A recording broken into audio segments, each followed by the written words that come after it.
So I want to talk about the mechanics of mediumship and exactly how a medium will interpret the information that comes in, because it's very important to understand that as a medium is a telephone. A medium is just a channel that communicates with the spirit world to bring through the information that we are perceiving through our clairs. Okay, so a lot of the times this can be very misunderstood, the energy of what a medium is picking up, if they are not properly developed or trained. Well, first, let's get to the basics of understanding how we get to that state. How do we get to a place of communicating with the spirit world? First and foremost, everybody can do this. You can be a medium too. It is up to you if you're wanting to develop this ability. Some people are naturally born and they can tap into this very quickly, while others can develop this. So it's not something that some people can't do and some people can do. We can all do it. It's just a matter of if you want to develop this ability. Now, to understand exactly where we get to when we start to tap into the spirit world, and this takes a certain brain wave length. So beta is where you're going to be at in your everyday, where your waking state, your normal everyday activities. You're going to be in a alpha theta state when we start to begin to communicate with spirit. To get to that alpha state, it's almost like being in a daydream state, a very light meditative state, okay? Theta is where we get deeper. That's that deep meditative state. This is where we tap into our creativity, our intuition. And then you have delta. Delta is going to be that very deep sleep state, okay? This is where you can tap into trance mediumship if that's something that you're interested in. There are different levels and different types of mediumship, and I think that that's something people need to understand as well. All right, there's not just one set of mediumship and that's it. There's different levels. Mediumship is about translation. It is not about control. It is not about us controlling the spirit world. Actually, the more you surrender, the more you let go, the more information comes through, and the freer it is for the spirit to communicate with us as a channel. Hot topic with mediumship is stuck spirits.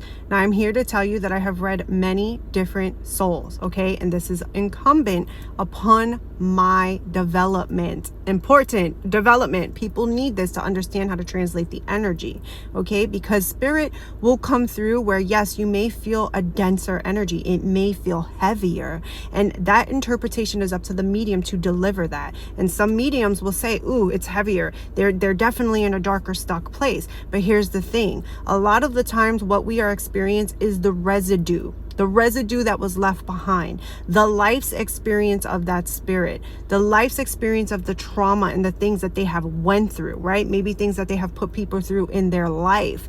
They are expressing that through the energy that can feel dense, that can feel heavier, but it's up to the medium to be able to translate that.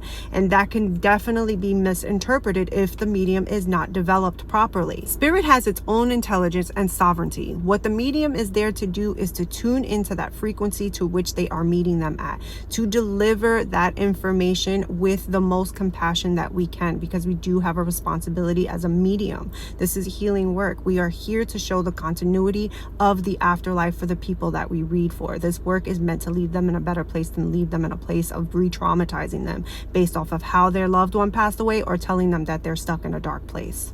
I'm telling you this from experience, and I'm so grateful for the mentors, for the teachers that I have had that have taught me the right way to not push fear, to not push this sense of, wanting clients to keep coming back to you, right? We want to leave our clients in the best place. We want them to be able to understand that they too can communicate with their loved ones. That is the most important thing here. It is a healing modality. We're not here to push fear. We're here to bring through this spirit through a neutral space, not putting in our own bias, our own beliefs, whether this is religion, whatever it is. We come from a place of neutrality.